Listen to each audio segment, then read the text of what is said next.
The mountains don't care about you. That's the first thing you learn. They don't care if you're cold, hungry, lost, or alone. They just exist. And if you're not ready for them, they'll swallow you whole without even noticing. I was 17 when my brother and I got kicked out. His name is Tyler. He was 14. And he didn't say a single word when it happened. "You're old enough," our stepfather said. No yelling. No explanation. Just that. He dropped 2 bags onto the ground. Our clothes. That was it. Tyler stood behind me, gripping the strap of his backpack. "Where are we supposed to go?" he asked. The man didn't even look at him. "Anywhere but here." Then he shut the door. We stood there for a long time. The air was colder than it should have been. Or maybe it just felt that way. Tyler finally spoke. "So what now?" I checked my pocket. $9. He checked his. 4. 13 total, I said. He nodded slowly. "We're basically rich." Obviously. We started walking. Because standing still felt worse. Our town sat at the edge of a mountain range. Not big. Not busy. Just enough people to make it feel like a place. Which meant by the time we reached the road, people already knew. Mrs. Carter from the grocery store handed us 2 sandwiches. The gas station clerk let us fill water bottles. Someone gave us a quiet nod. But no one offered a place to stay. Not because they didn't care. Because helping meant getting involved. And people avoid that. That night, we slept behind an old shed near the edge of town. The mountains loomed above us. Dark. Silent. Watching. Tyler lay beside me, staring up at the sky. "You think we'll be okay?" he asked. "Yeah." "How?" I didn't answer. Because I didn't know. The next morning, we left town. Not because we wanted to, but because staying meant questions. And questions meant getting sent back. The road turned into a trail about 2 miles out. The mountains rose higher as we walked. Trees thickened. Air got thinner. Colder. Tyler kicked a rock along the path. "You're thinking something stupid again." "Maybe." He sighed. "That's how all your plans start." We kept climbing. The further we went, the quieter it got. No cars. No voices. Just wind moving through the trees. And then, we saw it. At first, it looked like nothing. Just a dark patch in the side of the mountain. A shadow. But as we got closer, the shape became clear. A hole. Cut into the rock. Framed by old wooden beams. Tyler stopped. "No way." I stepped closer. "You're thinking what I'm thinking. That this is either really good or really bad." Exactly. The entrance was partially collapsed. Loose rocks scattered around the opening. The wooden supports were old. Weathered. But still standing. I crouched down and looked inside. Dark. Cold. Silent. Tyler leaned in beside me. "That's a mine, isn't it?" "Yeah. An old one. Abandoned. Forgotten." Which meant one thing. No one was using it. "Shelter," I said. Tyler looked at me. "You want to live in a mine? It's better than freezing outside." He considered that. Then nodded. "Fair point." We stepped inside. The temperature dropped immediately. The air was colder. But stable. No wind. No exposure. Just stillness. Our footsteps echoed as we moved deeper. The light from outside faded quickly. "Flashlight?" Tyler asked. I pulled out my phone. Turned it on. The beam cut through the darkness. Wooden supports lined the tunnel. Old rails ran along the ground. Rusty. And used. "This place is huge," Tyler said. He wasn't wrong. The tunnel stretched farther than we could see, branching off in different directions. "This could work," I said. Tyler raised an eyebrow. "You said that about everything so far." "Yeah," I said. "And I've been right." He smirked. "Debatable." We spent the rest of the day exploring. The mine wasn't just one tunnel. It was a network. Different paths leading to different sections.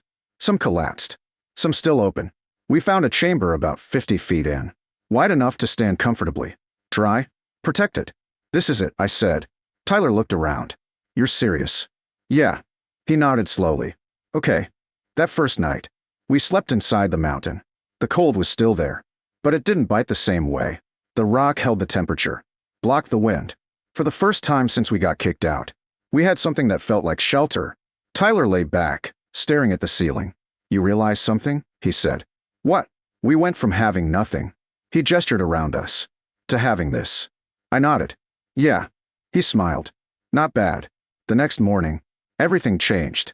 Because that's when we found it. I was exploring one of the side tunnels. Narrow. Partially blocked by fallen debris. Tyler called out behind me. "Careful." "Always am." I pushed past a pile of loose rocks. The tunnel opened up slightly. And that's when I noticed it. The wall. It didn't match the rest of the mine. Smoother. More even. Like it had been. Built. Tyler, I called. He walked over. What? I pointed. You see that? He stepped closer. Ran his hand along the surface. That's not natural. No. He tapped it. Thunk. Not solid rock. Hollow. We looked at each other. And suddenly, the mine didn't feel abandoned anymore. It felt like something else. Something hidden. Something waiting. And we had just found it. For a few seconds, neither of us moved. The mountain was silent around us, but not the kind of silence you get outside. This was deeper. Heavier. Like the earth itself was holding something in. Tyler tapped the wall again. Thunk. He looked at me slowly. That's not rock. No, I said. It's not. We stepped closer. The surface was too smooth, too even. It didn't have the jagged edges of the rest of the tunnel. It looked like someone had carved it, then covered it back up.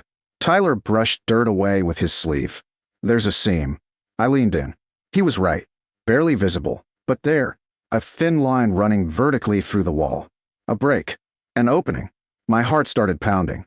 Because hidden things meant one thing. Someone had been here before us. And they hadn't left empty-handed. Help me, I said. We didn't have tools, so we used what we could find. Loose stones, a broken piece of wood, anything strong enough to pry. It took time. More time than I expected. But eventually, the edge shifted. A crack. A breath of cold air. Tyler stepped back. You feel that? Yeah. That air wasn't like the rest of the mine. It was cleaner. Stiller. Sealed. We pushed harder. The wall gave way with a low grinding sound, sliding inward just enough to create an opening. Darkness waited on the other side. I swallowed. Stay close. Always do. We stepped through. The tunnel behind the false wall was different immediately. The ground was smoother. The supports were stronger. Reinforced. Intentional. This isn't part of the original mine, Tyler whispered. No, it wasn't abandoned. It was built. We moved forward slowly. The beam from my phone swept across the walls. And then, we saw it. The chamber. It opened up suddenly. Wide. Structured. And filled. Shelves lined the walls. Crates stacked neatly. Metal containers sealed tight. Tools hanging in organized rows. Tyler stopped beside me. What is this? I didn't answer right away, because I was still trying to process it myself. This wasn't just hidden, I said finally. It was prepared. I walked forward. Every step careful. Every movement slow. The shelves held supplies. Food. Water. Medical kits. Even heavy-duty equipment I didn't recognize. Some of it looked old, but a lot of it wasn't. Check this out, Tyler said. He held up a sealed container. Still intact. Still usable. This stuff's not ancient, he said. No. Which meant one thing. This place hadn't been abandoned as long as the mine above it. We moved deeper into the chamber. At the center, there was a table, and on it, a notebook. Of course there was. I picked it up. The cover was worn, but not damaged. Protected. Tyler leaned in. Please tell me that explains everything. Let's find out. I opened it. The first page had a name. Victor Hale. The next line made my chest tighten. If you found this, then you weren't supposed to. Tyler blinked. Well, that's comforting. I turned the page. Victor Hale had worked in the mines decades earlier. Back when they were still active. Back when people came here every day. But he had seen something others didn't. Instability. The tunnels weren't safe. The structures weren't reliable. And eventually, the mine was shut down. Everyone left. Except him. He stayed. Not because he had nowhere to go, but because he had a plan. Victor believed the mountains weren't just dangerous. They were unpredictable. Storms. Landslides. Isolation. So he built something. A hidden chamber. A fallback. A place stocked with everything someone would need if they got trapped. Or lost. Or cut off from the outside world. Tyler looked around again. So this is like a survival bunker? Yeah. But underground. I nodded. And hidden inside a mine no one comes to anymore. Which made it even more valuable. The notebook continued. Detailed instructions. How to maintain supplies. How to rotate stock. How to use the tools. Even maps showing alternative exits deeper in the mountain. Victor hadn't just built a shelter. He had built a system. Then we reached the final pages. The handwriting changed. Less steady. More rushed. The storm last winter proved it. People got trapped. Some didn't make it. Tyler swallowed. This place worked. But it needs someone to use it. I felt that one. Because we were here. Reading it. Living it. If you found this, you probably needed it. Take care of it. And when you can, use it to help someone else. I closed the notebook slowly. The room felt different now. Not just hidden. Important. Tyler exhaled. So we just found a fully stocked underground survival bunker. Yeah. He looked around again. Inside a mountain. Yeah. He shook his head. Okay, that's insane. I couldn't argue with that. Over the next few days, everything changed. We didn't just stay in the mine. We moved into the chamber, cleaned it, organized everything, checked the supplies. There was more than enough food to last months. Maybe longer. The water system worked. A small underground source fed into a filtration setup Victor had built. Even the air system was functional. Vents hidden in the rock above allowed fresh air to circulate. This guy thought of everything, Tyler said. Yeah. He built this for people he'd never meet. I nodded. And somehow we found it. For the first time since we got kicked out. We weren't just surviving. We were stable. Safe. Then the storm came. Hard. Fast. Relentless. Snow hit first. Heavy. Blinding. Then wind. The kind that makes the mountains feel alive. The entrance to the mine nearly collapsed under the weight of it. But inside the chamber, we didn't feel it. The structure held. Everything Victor built. Worked. That's when we heard it. A voice. Fate. From somewhere near the entrance. Help. Tyler looked at me. You hear that? Yeah. We grabbed flashlights and ran. The outer tunnel was colder. Wind pushing through cracks in the rock. Snow drifting inside.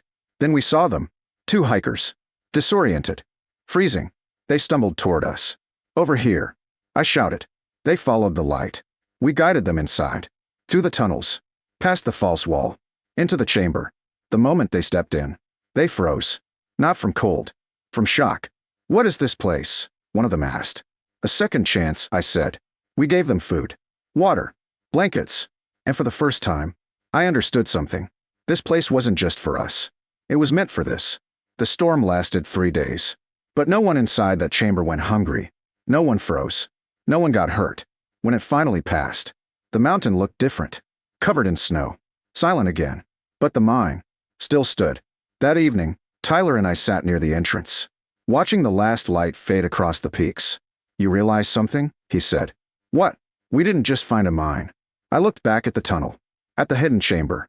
At the place that had gone from nothing to everything. No, I said. We found something bigger. He nodded. Yeah. A way to survive. I shook my head slightly. More than that. The wind moved softly through the mountains. And for the first time since we got kicked out, we weren't afraid of what came next. Because now, we had something real. Something hidden. Something built to last. And something that could save more than just us.